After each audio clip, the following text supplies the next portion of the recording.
In the early years of the 20th century, Europe was a continent brimming with tension, ambition, and uncertainty. Nations were entangled in a delicate web of alliances and rivalries, each seeking security, influence, and prestige.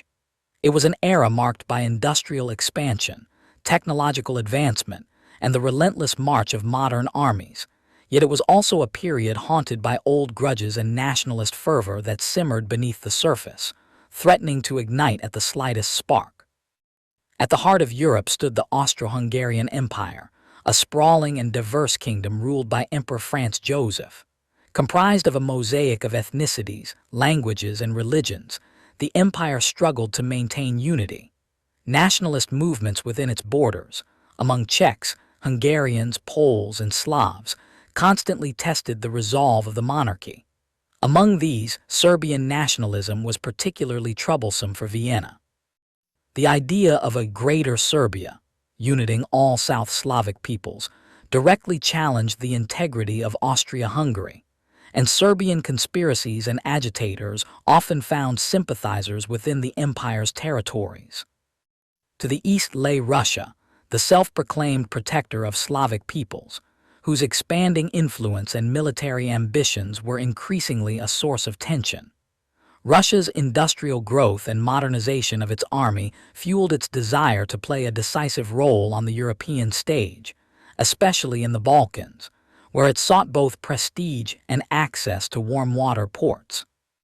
Across Central Europe, Germany, under Kaiser Wilhelm II, pursued an aggressive policy of militarization and expansion, eager to assert its dominance among the continent's powers.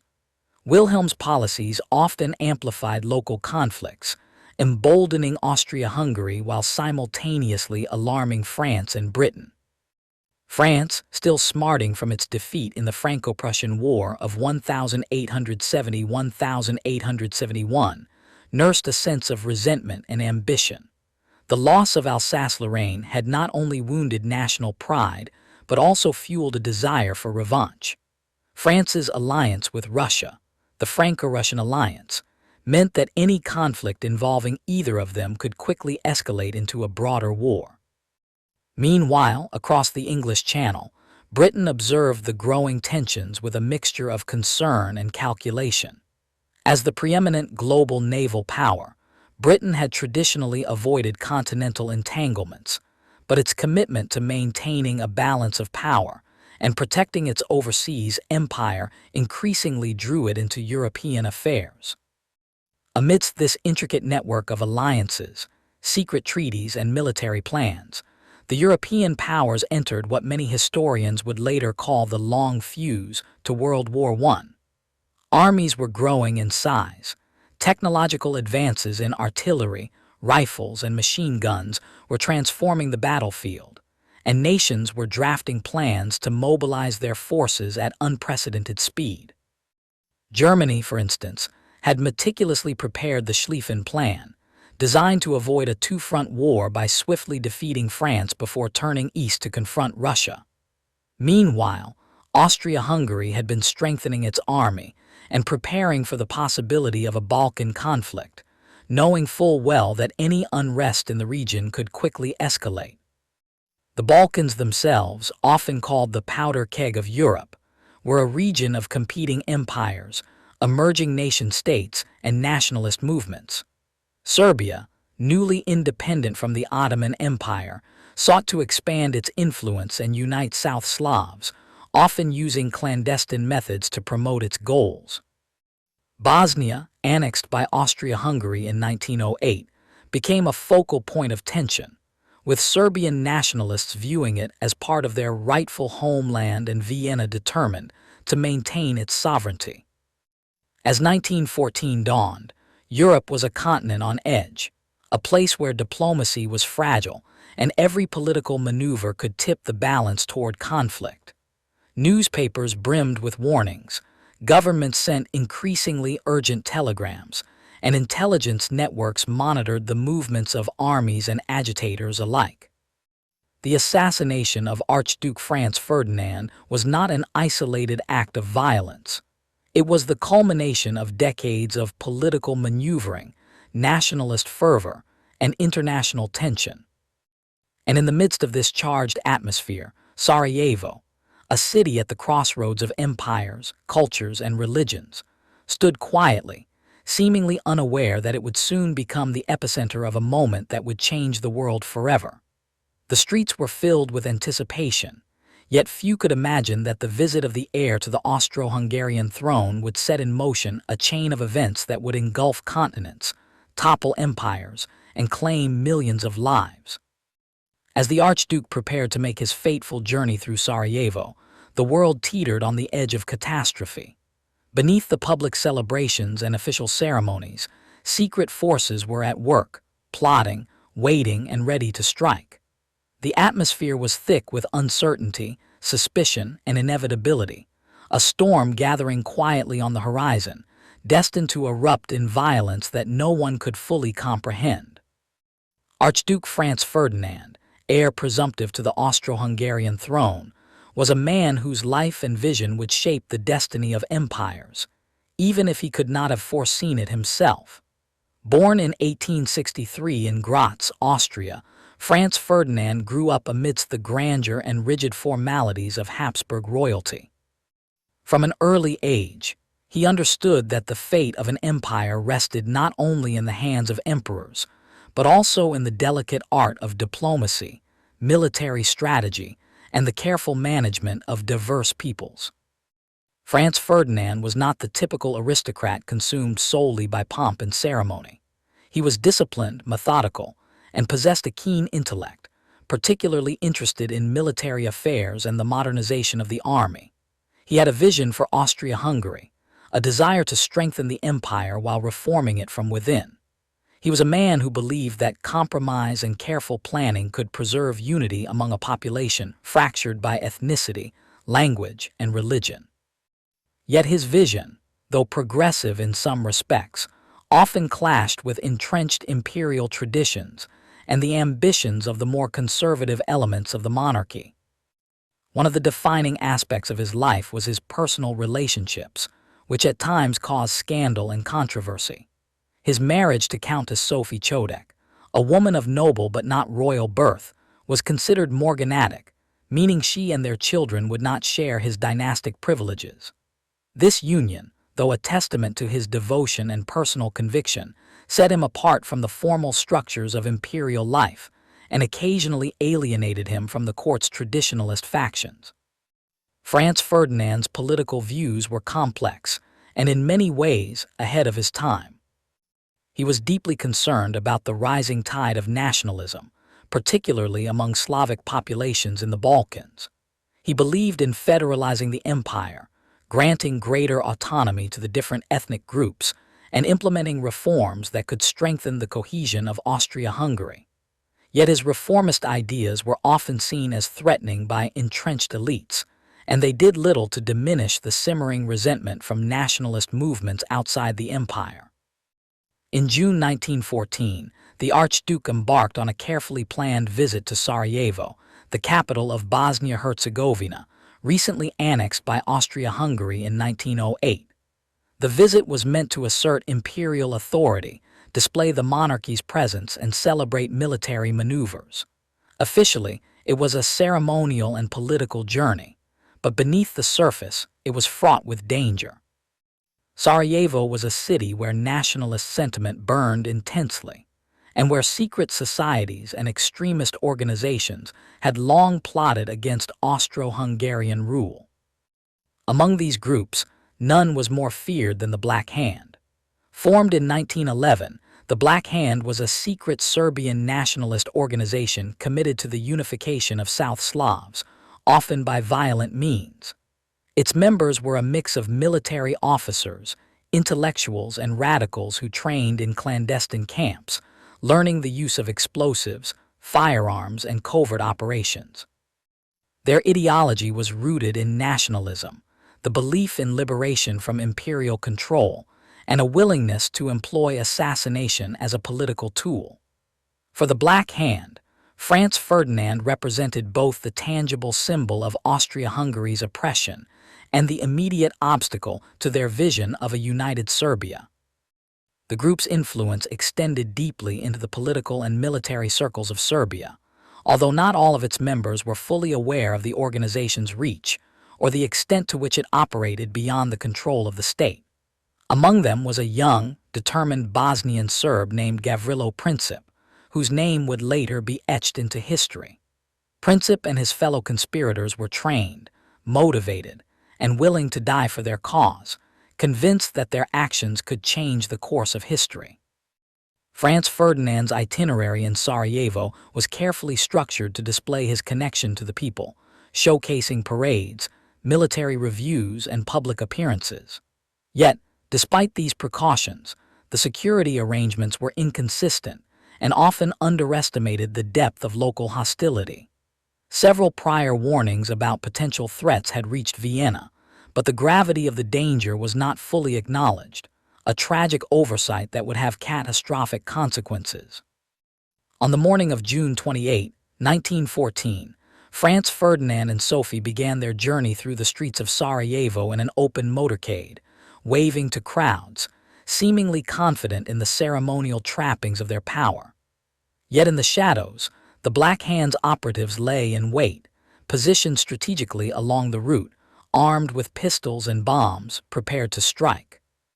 The convergence of imperial pomp, nationalist fervor, and clandestine plotting created a volatile mix, a perfect storm that would soon erupt. The Archduke's visit was, in essence, a collision course with history. His personal beliefs, political reforms, and even his marriage were intertwined with the broader forces of nationalism, imperial ambition, and secret conspiracies. Every decision he made, every street he passed, carried the weight of international tension. It was within this charged environment that a single act of violence, an assassination, would become the spark that ignited the First World War. While the world watched the splendor of imperial life in Vienna, another world thrived in the shadows of the Balkans, a world of secret societies, radical nationalism, and clandestine plots. At the heart of this hidden network was the Black Hand, an organization whose ideology, structure, and members would soon thrust Europe into chaos. The Black Hand, officially known as Unification or Death, was formed in 1911 by a small group of Serbian army officers and intellectual nationalists.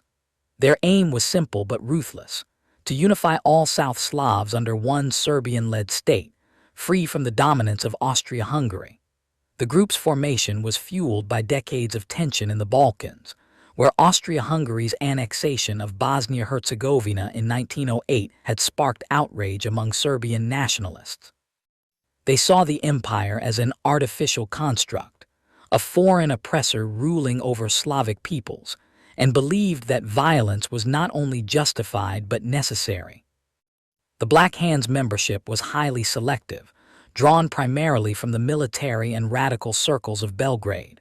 Members were often young, idealistic, and intensely loyal to the cause of Serbian nationalism.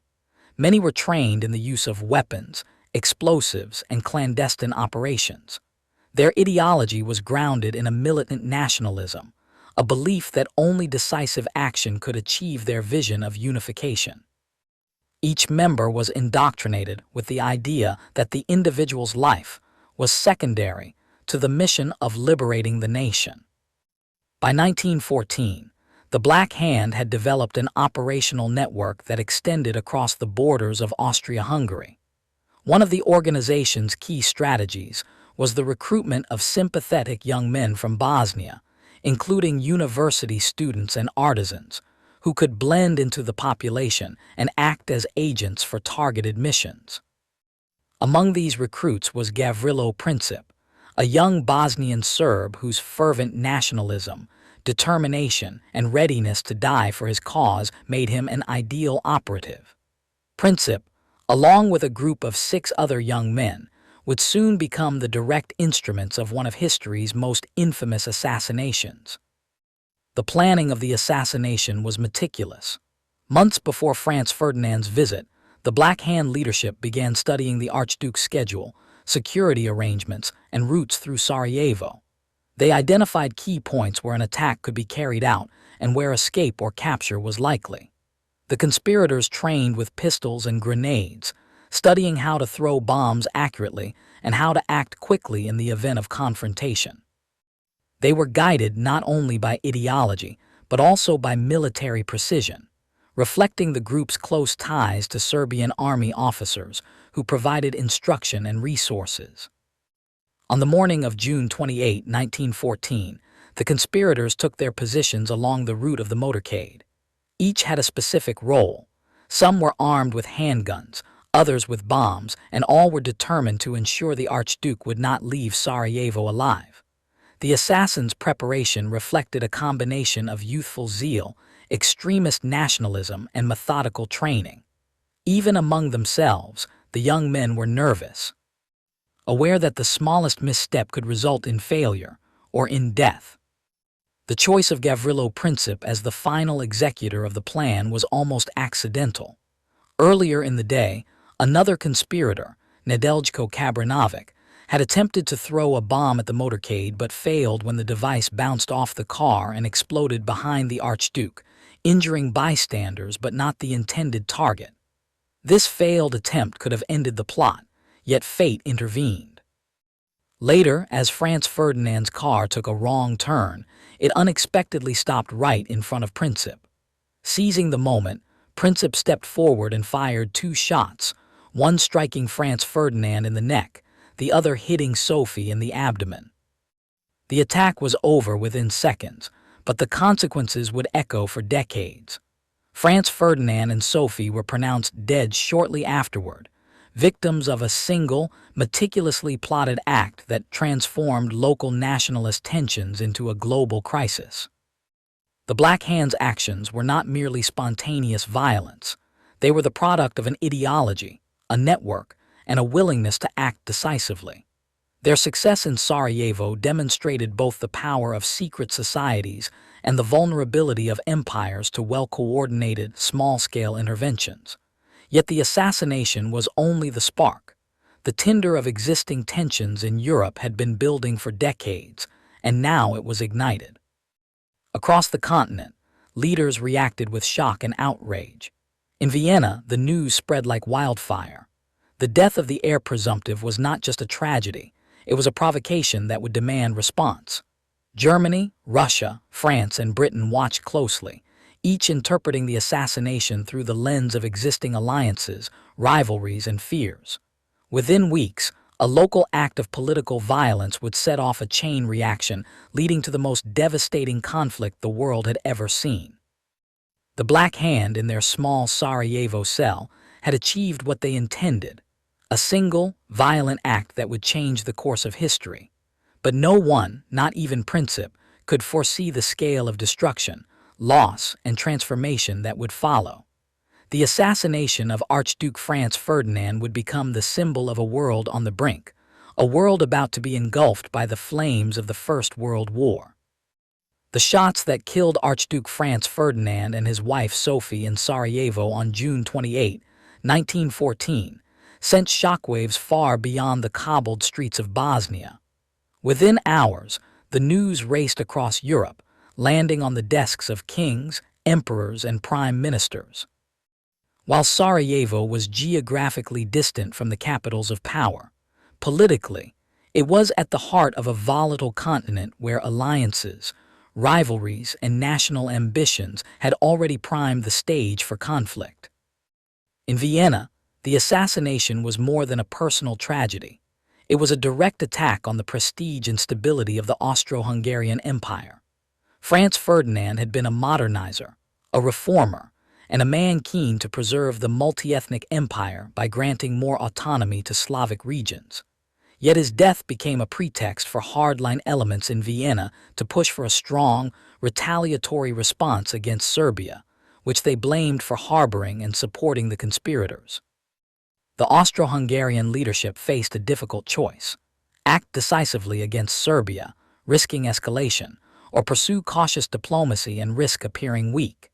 Emperor Franz Joseph, the aging monarch who had ruled since 1848, was urged by ministers and generals to demonstrate the empire's strength.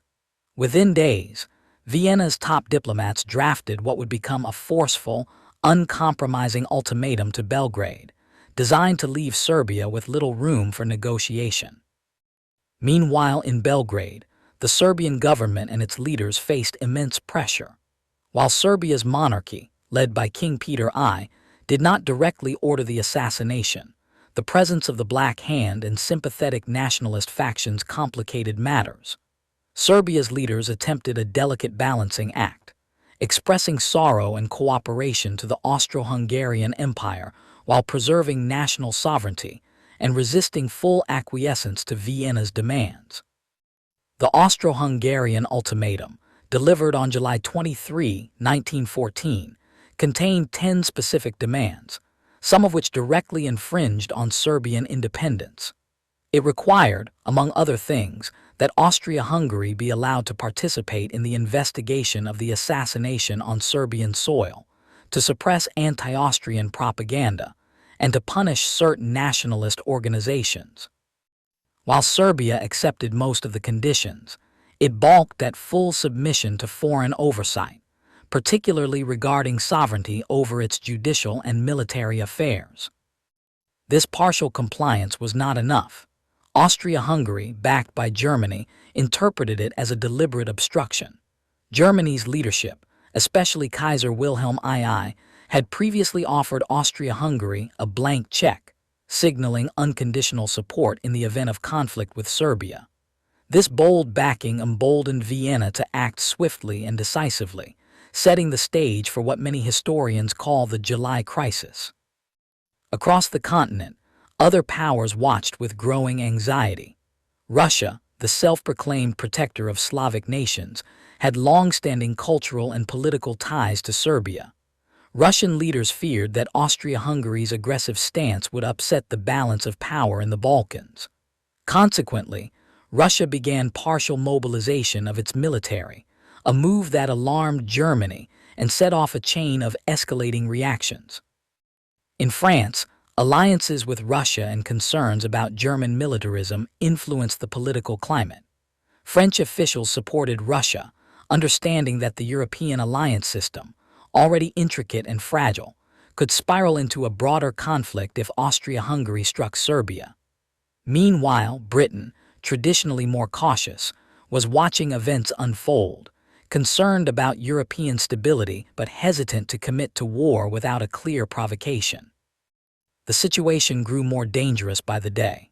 Diplomats scrambled to find a peaceful resolution, but old rivalries, national pride, and the complex web of alliances left little room for compromise. Every action by one state seemed to trigger a reaction in another, creating a feedback loop of tension. By early July, it was clear that Europe was teetering on the edge. A regional Balkan crisis could no longer remain contained. As Austria-Hungary prepared its military plans against Serbia, the dominoes began to fall. On July 28, 1914, just a month after the assassination, Austria-Hungary declared war on Serbia.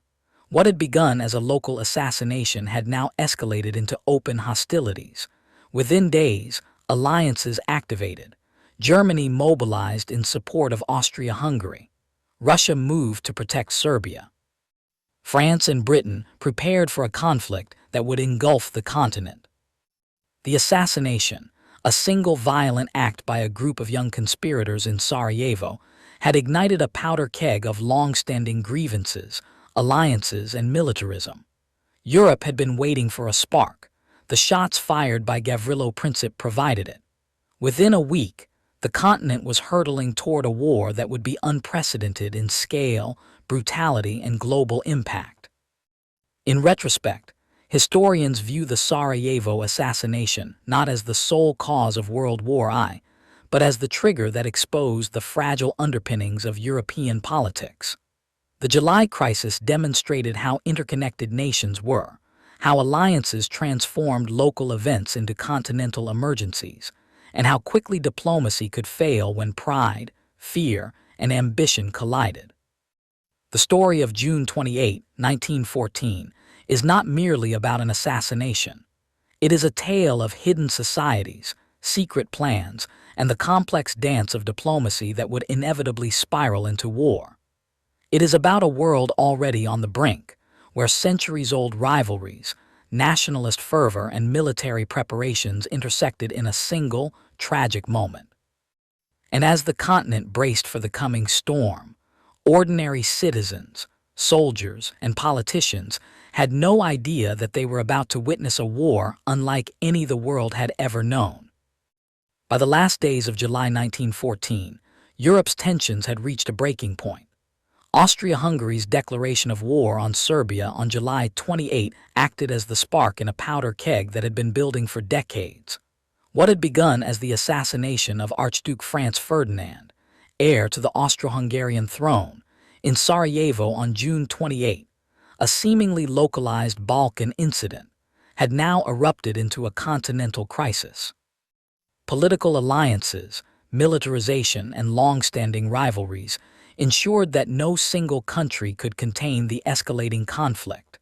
Within hours, armies were mobilizing, alliances were being activated, and ordinary citizens were swept into a tide of nationalistic fervor that would soon engulf the entire continent. In Vienna, the Austro-Hungarian High Command moved troops to the borders with Serbia with unprecedented speed. Railways groaned under the weight of weapons, artillery, and supplies. Generals believed a swift, decisive campaign could subdue Serbia and demonstrate imperial authority, yet logistical hurdles and outdated communications made confusion inevitable. Belgrade, though smaller in comparison, prepared fiercely. The Serbian army relied on intimate knowledge of the terrain, clever defensive strategies, and a fierce national pride. Villages became strategic posts, civilians became couriers, and local knowledge transformed the rugged Balkan landscape into a formidable defensive advantage. Meanwhile, Germany, Austria-Hungary's powerful ally, mobilized with alarming efficiency. Following the Schlieffen Plan, German forces readied themselves to strike France through neutral Belgium, hoping for a swift victory that would prevent the nightmare of a two-front war against France and Russia simultaneously. Germany's political and military leadership understood that speed was essential. A delay could prove catastrophic.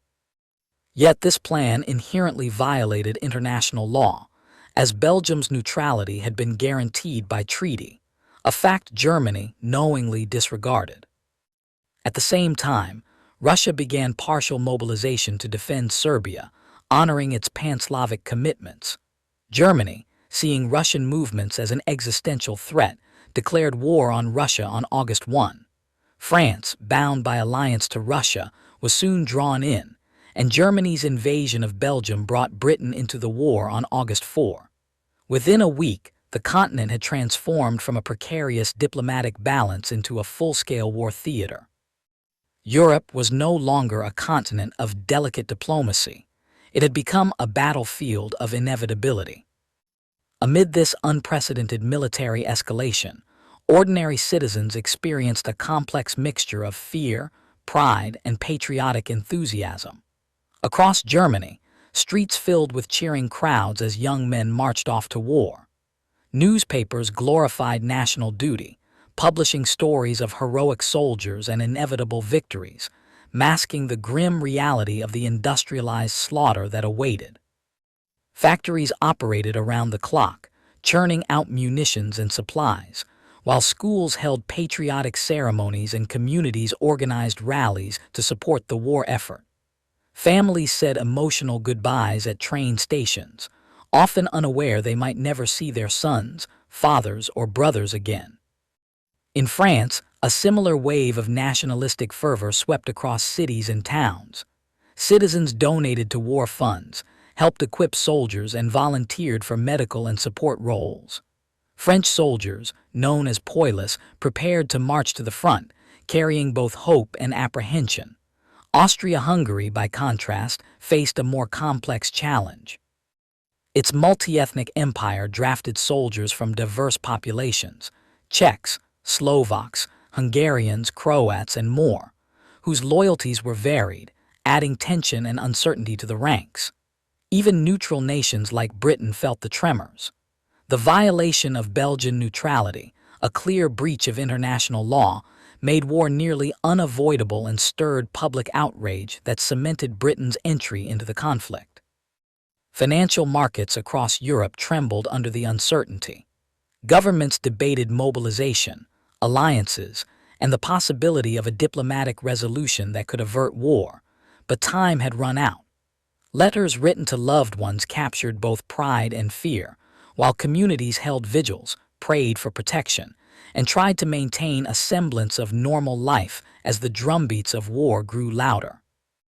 This intersection of personal human experience and impersonal political calculation revealed how deeply the coming conflict would touch all aspects of society.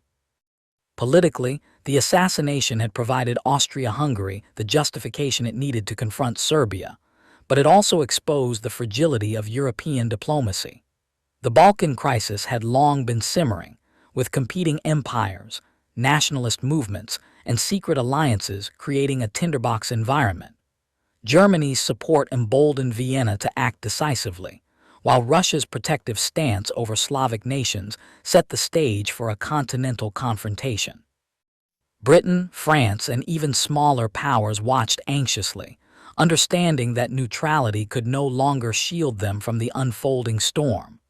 Diplomacy had failed, and the carefully constructed system of treaties, meant to prevent war, had instead accelerated it. By early August, Europe was fully mobilized. Armies were ready, citizens were swept up in patriotic fervor, and the stage was set for a war unlike any the world had seen. The assassination in Sarajevo had ignited a conflagration that stretched from the Balkans to the heart of Western Europe. The spirit of 1914, hopeful, patriotic, and naively confident in a short war, dominated public consciousness. Parades, rallies, and patriotic songs masked the grim reality that would soon define the conflict. As Europe cheered and prepared, no one yet imagined the scale of devastation that lay ahead. Industrialized weapons, entrenched positions, and a modern war machine would soon render the optimism of July 1914 meaningless. What began as a localized political assassination had become the flashpoint for a global tragedy, one that would reshape borders, governments, and societies forever. The spark in Sarajevo had ignited a powder keg, and the world was about to be consumed in flames that would burn far longer and far hotter than anyone had anticipated. By connecting the immediate human experiences, the farewells, the patriotic rallies, the anxious letters, with the broader political machinations, Europe hurtled toward a war that would claim millions of lives, topple empires, and change the course of history.